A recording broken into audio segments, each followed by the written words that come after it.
Welcome to the English Epics channel. Sometimes life itself gets in the way of living. You become so busy that you merely exist instead of truly living. You take a deep breath, keep doing what you're doing, and then realize about an hour later that you forgot to take another breath. Many people say this is just how life is these days, but if that's true, is it really worth it? I mean, having it all is great, but is it worth giving up life itself? Watching the microwave endlessly blink 11 o'clock. Every second was starting to get on my nerves. Not to mention my headache was growing worse. You'd think that after living in Florida for over 20 years, I'd have gotten used to these damn power outages, but I hadn't. All these years I kept telling myself I needed to get one of those big whole house batteries to fix the issue. But apparently I never found the time to do it. It just wasn't that important, especially now when I got home that evening. I deliberately didn't turn on the overhead light in the kitchen. Yet, those damn LED lights on all the appliances in the room gave off enough light for me to read the newspaper. It was dark. I was alone and I wanted it to stay that way. I had to shift my entire weight on the bar stool just to get more comfortable, and now I regretted letting Connie talk me into choosing these stools. They were about 10 centimeters too high, the seats lacked proper padding, and they cost nearly 40% more than the ones I originally wanted. In the end, I gave in because I figured I'd never actually sit on them, and if I did, it would only be to grab a quick Saturday morning breakfast. Who would have guessed I'd end up stuck on one of them for more than 2 hours? Certainly not me. This has really been a hellish evening, I thought to myself, although strictly speaking, it wasn't evening anymore. Glancing at the clock, I saw that it was nearing 2:15 a.m. Being older and a long-distance runner, ice packs had become my best friends. After returning from a 20 to 25 kilometer run, I'd grab a couple of frozen packs from the freezer, wrap them around my Achilles tendons, and place another pair under my swollen feet. I hated being cold, but I hated pain even more. I never even knew what plantar fasciitis was until I got it and suffered through it for 3 or 4 months. I learned the hard way what subpar running shoes, running too fast, and skipping positron icing could do to a body that wasn't as young as it used to be. 10 minutes of running, 10 minutes of rest. That's how it usually went. The first 10 minutes were excruciating, but once my legs partially went numb, it wasn't so bad. I just needed to apply and remove ice a couple of times to ensure I minimized the damage the road had inflicted on my legs. Sometimes in winter I would take off my shoes and step waist-deep into our unheated pool. It worked just like ice, but cooled my entire body. Even in Florida, winter could sometimes be damn cold, but this time the ice wasn't under my feet. It was wrapped around my hands and both sides of my face. The period between Thanksgiving and New Year's had always been my favorite time of the year. I even saved up a week of vacation to enjoy every minute of the holidays. Even the annoying annual office Christmas party was almost bearable. As a manager, I was expected to attend or at the very least make an appearance, have dinner, and socialize with the other employees before slipping out unnoticed. For the first hour and a half, they had an open bar and most of them did everything they could to get completely wasted. During that time, I sat quietly sipping a beer and doing my best to keep things under control, which wasn't always easy over the past 10 years or so. I had to call the police more than once, because someone either tried to drive while drunk or simply drank too much. As I said, it wasn't always pleasant. My wife Connie had graciously attended my holiday party until last year when she claimed a headache, which we both knew was a blatant lie. It didn't matter. I let it go, especially when she said my presence at her party wasn't required. There is a God. I told myself that night, but I was wrong. This year I asked if she wanted to come with me. She started making excuses 2 weeks beforehand, so I knew her answer even before I asked. "Why don't you come along and we could have our own party when you get home if it's not too late," she suggested. Damn it, with an invitation like that. I wasn't planning to stay for dinner on Saturday evening, but I ended up staying. However, I still managed to get home a little after 1030, and that night we really did have our own intimate holiday party. I waited to hear about her party, but she remained rather quiet about it. Not that I was eagerly anticipating the details.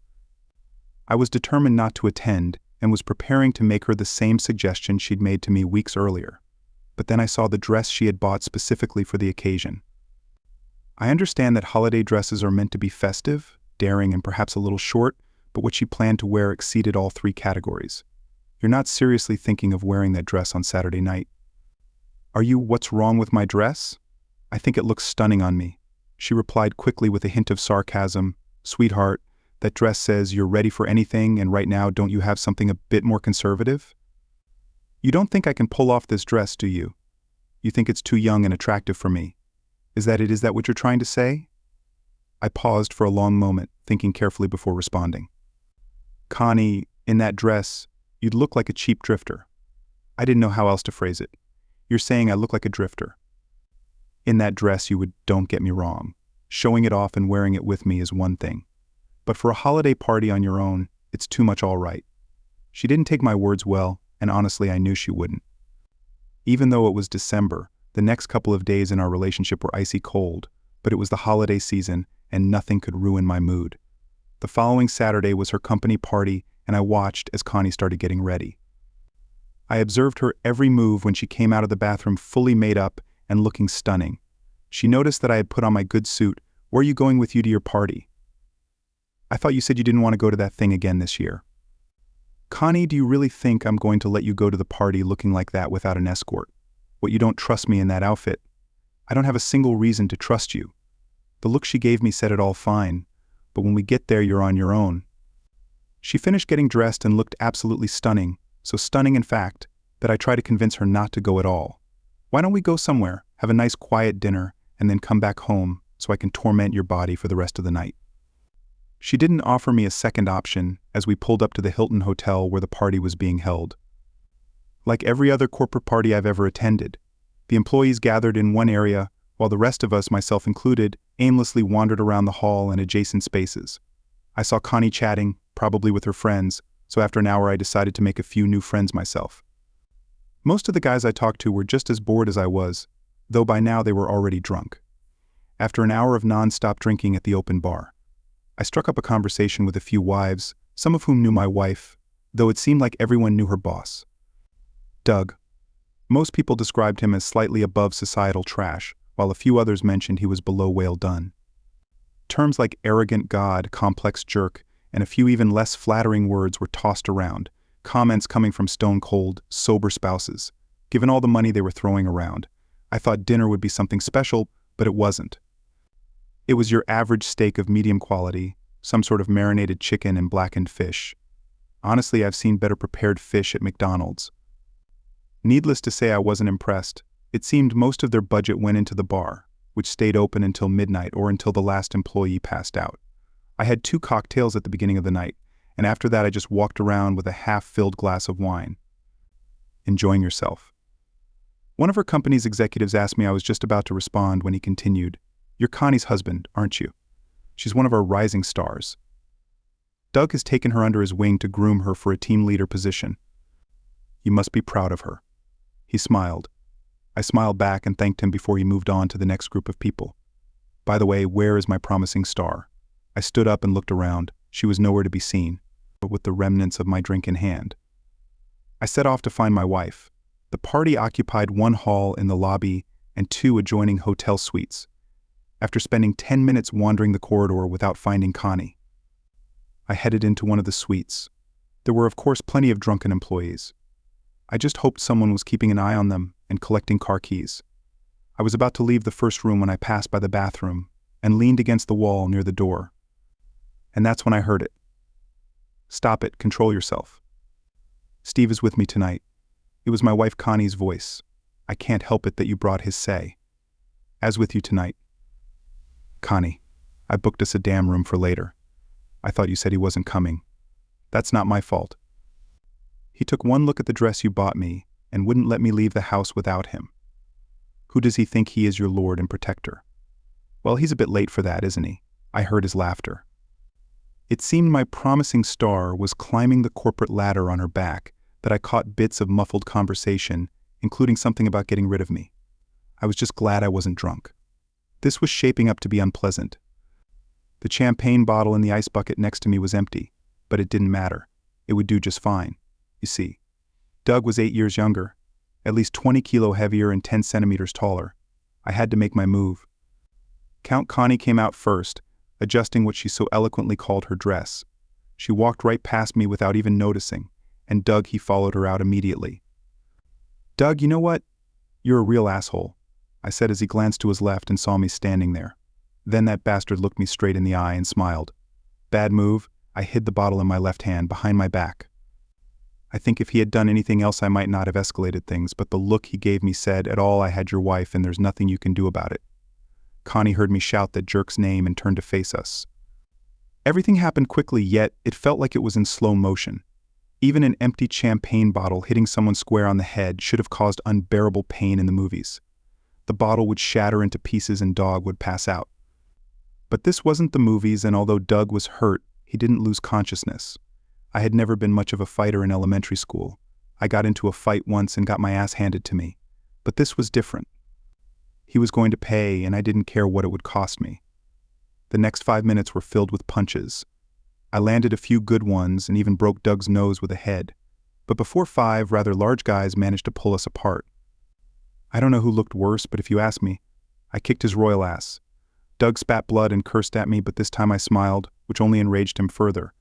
There was more yelling and shouting of threats before someone suggested it might be a good idea if I left right away. Connie was crying. Her mascara and makeup were streaked down her cheeks, and she looked awful. "Don't come home. I don't care where you go, but don't come back to the house," I said to her before 2 hotel security guards escorted me to the parking lot. Nearly blind in one eye, I drove home slowly. I parked in the garage and entering the kitchen, headed straight to the fridge. I grabbed 4 ice packs and a Corona. I sat on that damn bar stool for several hours, applying ice, drinking and waiting for a call from the police. They never showed up. Maybe tomorrow, but definitely by Monday. I thought, looking at my cold red and swollen hands. My vacation was going to be different this year, which in itself was an understatement. Christmas was a week and a half away, and as usual, I hadn't done any Christmas shopping, but I had next week off, so that wouldn't be a problem. Especially for a single person. I thought, sticking my hand in my pocket, hoping they were still there. Doug had accused me of assault and battery. After I told my lawyer the whole messy story, he made a few calls and the charges seemed to disappear into thin air. Apparently someone in upper management didn't want the company's name associated with the incident. My lawyer assured them he would use every trick in the book to make them look as bad as possible in the press. A scorned husband catching his wife cheating at her company's Christmas party. Now that could make for a better holiday headline. Doug was a complete bastard, but he was their bastard. Over the next week. Connie called 1,000,000 times, but I never picked up. My 2 sons spoke to her, but they refused to take her side. Looks like I raised them right.